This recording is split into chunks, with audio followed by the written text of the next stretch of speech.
Salam sejahtera, terima kasih karena bersama dengan saya di Nazilin Unity Channel. Ini satu lagi pendedahan malang untuk Parti Bersatu dan khususnya untuk presiden mereka yaitu Muhyiddin Yassin.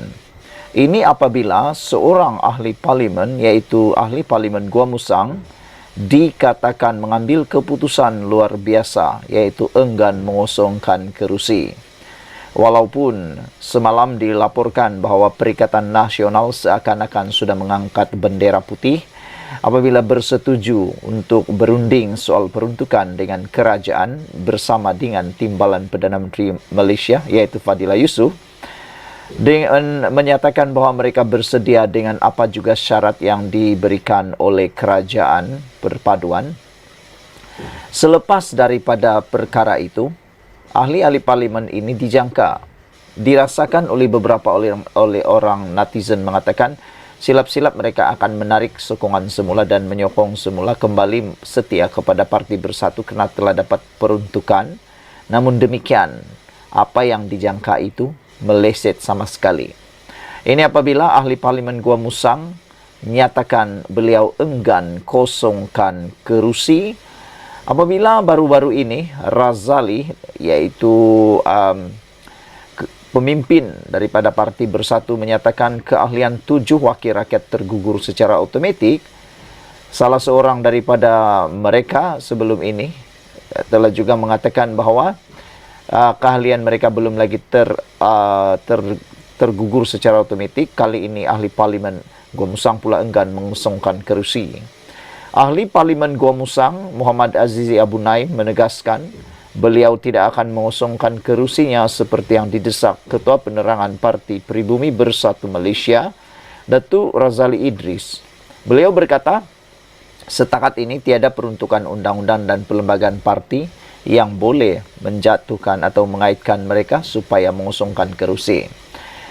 Saudara-saudara sekalian, ada netizen yang berkata bahawa desakan untuk mereka meletakkan jawatan itu atau mengosongkan kerusi adalah desakan terdesak daripada Parti Bersatu. Hal ini kerana menurut netizen dan juga penganalisis politik bebas, mereka menyatakan sokongan kepada Anwar Ibrahim sebelum perlembagaan parti itu diubah ataupun dipindah. Kata mereka, mereka tidak terkena dengan undang-undang itu. Walau bagaimanapun, pindaan perlembagaan Parti Bersatu menyatakan sebaliknya, kata perlembagaan yang baru dipindah itu, mana-mana ahli politik atau ahli Parti Bersatu yang menyokong parti ataupun gabungan yang tidak secara en bloc akan secara automatik tergugur keahlian. Namun demikian, kata ahli parlimen yang telah menyatakan sokongan kepada Anwar Ibrahim, mereka belum dapat notis pemecatan. Apabila itu berlaku, kata beberapa orang penganalisis politik bebas, mereka kata, kalau 6 orang ahli parlimen termasuk seorang adun dari Selangor, kalau mereka dipecat, ada yang mengatakan bahawa mereka tidak akan terkesan oleh undang-undang anti lompat parti kerana mereka bukan lompat parti tapi dipecat. Jadi inilah yang menjadi tanda tanya besar kepada ramai netizen penganalisis politik. Kalau mereka dipecat, mungkin mereka tidak akan kehilangan kerusi. Tapi kalau mereka dinyatakan lompat parti, mereka akan kehilangan kerusi. Dan satu lagi, tentang keahlian 7 wakil rakyat tergugur, kata mereka itu kata Parti Bersatu.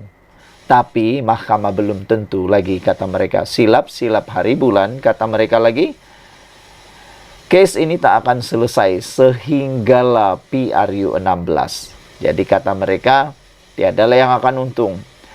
Yang menang jadi abu, yang kalah jadi arang. Silap-silap hari bulan, 7 kerusi yang sedang menjadi hangat ini tidak akan kemana-mana sehinggalah PRU 16 akan datang. Sekian dulu untuk kali ini. Jangan lupa tinggalkan komen Anda, tekan butang subscribe. Kita jumpa lagi. Bye-bye. Salam sejahtera. Terima kasih karena bersama dengan saya di Nazilin Unity Channel. Akhirnya, saudara-saudara sekalian, identiti sebenar lelaki yang didakwa menghina Agong kemarin kini dikenal pasti. Tapi sebelum itu, ingin saya bacakan kepada Anda apa sebenarnya yang ditulis oleh lelaki ini, pemilik akun Facebook ini, yang mengundang kemarahan tidak puas hati oleh ramai netizen apabila dia menulis perkara yang sangat dianggap menghina raja yang di-Pertuan Agong dan institusi diraja. Dalam hantaran beliau, sebelum saya teruskan dan menyatakan mendedahkan identiti lelaki ini sebenarnya yang dia tulis di dalam Facebook beliau. Beliau menyatakan dalam hantaran itu, beliau tidak menadahkan tangan ketika bacaan doa dibacakan untuk yang di-Pertuan Agong dan keluarga diraja semasa khutbah solat Jumaat di sebuah masjid di Johor. Menurut pemilik akaun tersebut, beliau turut mendakwa doanya hanya diberi kepada pemimpin yang meletakkan agama sebagai nombor 1 serta memperjuang dan mempertahankan Islam ketika agama diancam. Superintenden Ketua Polis Daerah Sri Alam telah pun mengesahkan bahawa beliau, yaitu pemilik akaun Facebook ini, kini bakal disiasat mengikut Seksyen 4 dalam kurungan 1 Akta Hasutan 1948 serta Seksyen 233 Akta Komunikasi dan Multimedia. Saudara, sekarang kita dedahkan siapakah lelaki yang didakwa menghina Agong dalam hantaran di Facebook itu. Lelaki itu adalah Hazri Yassin. Beliau akhirnya tampil memohon maaf pada Ahad atas hantaran beliau di Facebook tersebut, dengan mengatakan beliau hari ini mengatakan doa buat tuanku. Permohonan maaf ini diiringi dengan doa. Hari ini viral status saya, kata Hazri Yassin. Hari ini viral status saya berkaitan isu doa Sultan Agong. Jujur saya agak speechless, tak mampu berkata-kata katanya. Saya mohon maaf atas kekilafan saya. Penulisan saya itu adalah pandangan pribadi saya sendiri, kata Hazri. Sungguh memang langsung tak ada niat menghina institusi beraja. Cuma sekadar pandangan daripada diri sendiri, katanya. Apa-apapun, sekali lagi saya mohon maaf buat semua. Dan saya tidak menafikan doa untuk sesama Muslim itu sangat baik. Semoga Malaysia menjadi sebuah negara seperti yang disebut oleh Allah dalam sabda, katanya. Insya Allah, kata beliau lagi. Dengan tambahan nota, insya Allah saya sentiasa bersedia untuk memberi kerjasama jika perlu. Dengan tanda petik, daulat tuanku. Ada netizen menjawab, menulis di dalam Facebook itu dengan komen, kata mereka, jangan baling batu sembunyi tangan. Sudah buat kenyataan, kata mereka, bertanggung jawablah. Ada juga yang kata terlanjur perahu, boleh ditarik, boleh diundur. Terlanjur kata, buruk padahnya. Kerana nila santan binasa. Kerana mulut, lidah, badan binasa, kata mereka lagi. Identiti sebenar lelaki ini ialah dikenali sebagai Hazri Yassin, yang didakwa menghina yang di-Pertuan Agong Sultan Ibrahim dalam Facebook miliknya, kini mencetuskan kemarahan orang ramai. Namun demikian, pada hari ini, hari Ahad, beliau telah tampil membuat permohonan maaf secara terbuka. Beliau berkata beliau tidak menyangka dan mengakui terkejut apabila tulisannya itu mendapat kritikan daripada netizen yang tidak berpuas hati dengan pandangan tersebut. Manalah ada netizen yang berpuas hati dengan pandangan begitu. Saya yakin siapapun netizen di Malaysia ini pasti tak puas hati dengan tindakan tersebut. Namun demikian, kata Hezri, dia memohon maaf atas kekilafan beliau. Beliau kata, beliau kilaf. Jujur saya agak speechless, tidak mampu berkata apa-apa. Saya mohon maaf atas kesilapan saya, katanya. Penulisan saya itu adalah pandangan pribadi saya, sungguh memang langsung tidak ada niat menghina institusi beraja, cuma sekadar pandangan diri sendiri, katanya lagi.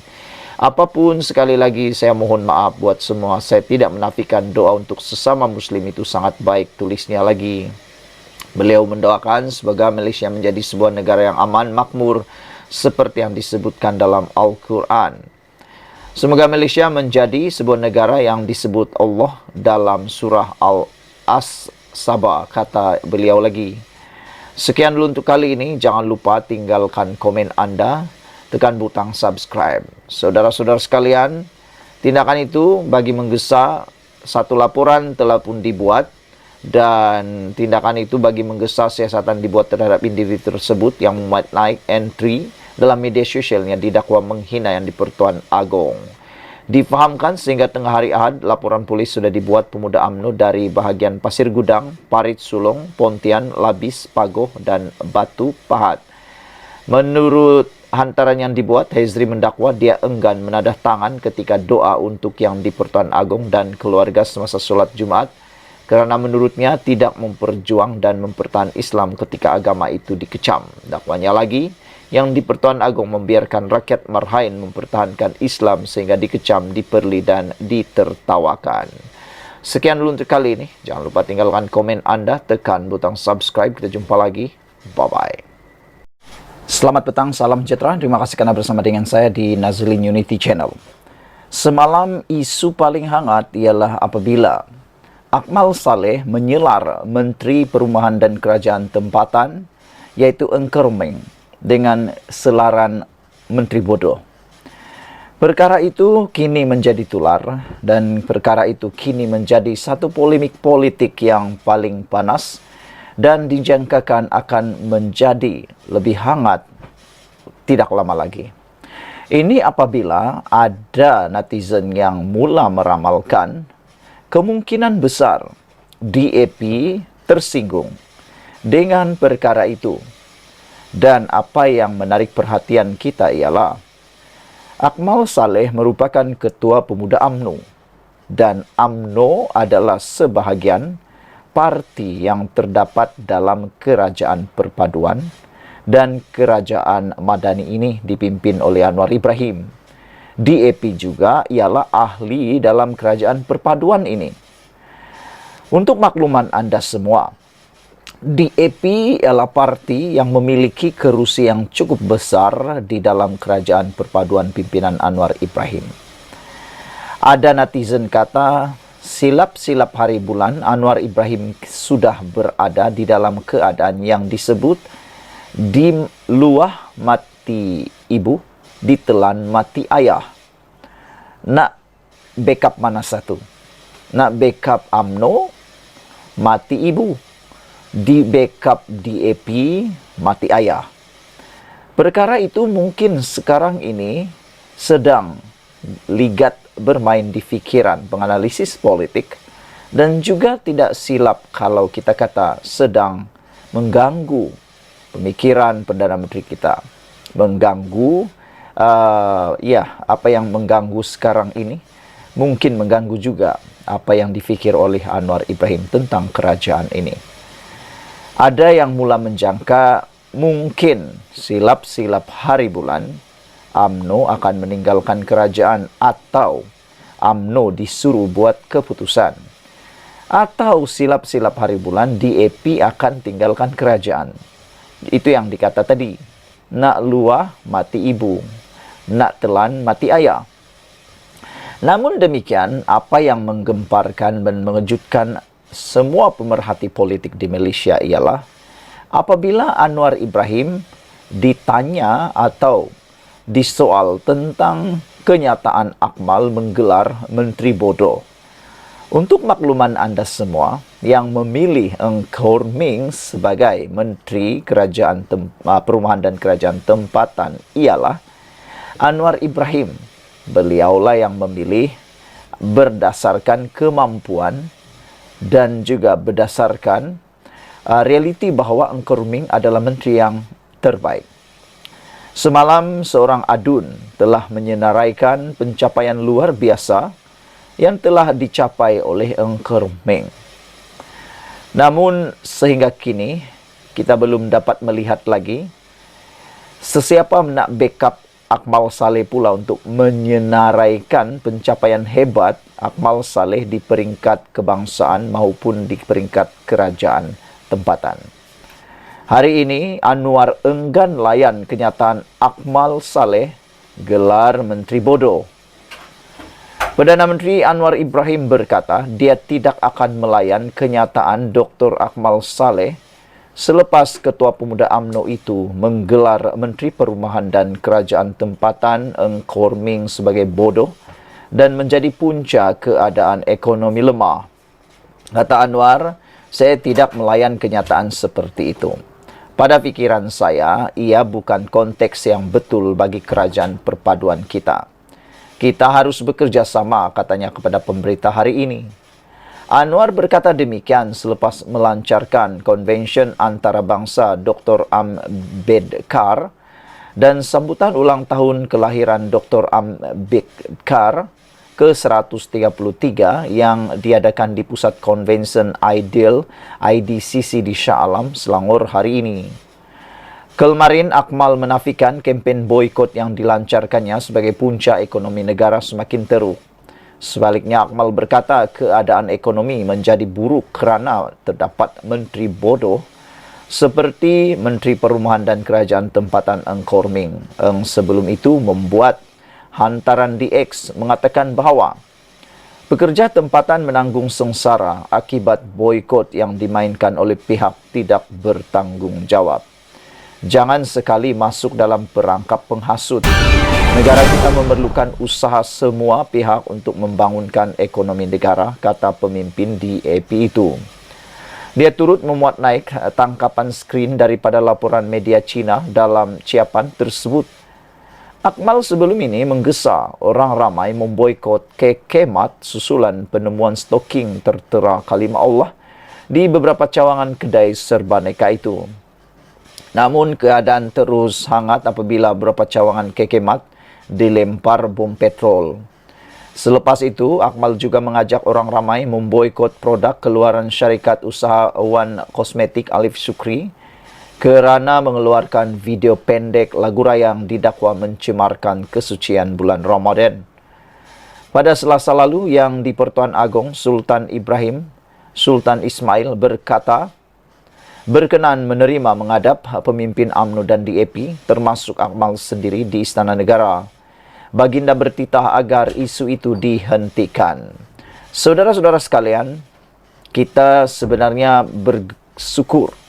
Kita bersyukur kerana mempunyai seorang Perdana Menteri yang bijaksana seperti Anwar Ibrahim yang tidak menambah api, menambah lagi kepanasan isu tentang gelar Menteri Bodoh ini. Silap-silap hari bulan kalau kita ada Perdana Menteri yang lain bukan seperti Anwar Ibrahim, silap-silap bukan bertambah dingin, akan bertambah panas isu ini. Tapi Anwar Ibrahim enggan melayan kenyataan Akmal menggelar Menteri Bodoh. Sebenarnya kita bersetuju dengan tindakan Datuk Seri Anwar Ibrahim apabila tidak melayan kenyataan tersebut.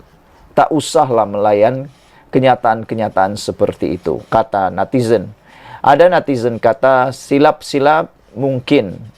Akmal Saleh sekadar nak mencari publicity, kata mereka.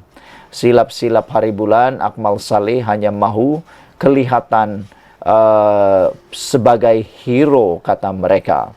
Namun ada juga yang mengatakan Akmal Saleh diminta supaya lebih tenang dan jangan sembrono berkata, kata mereka.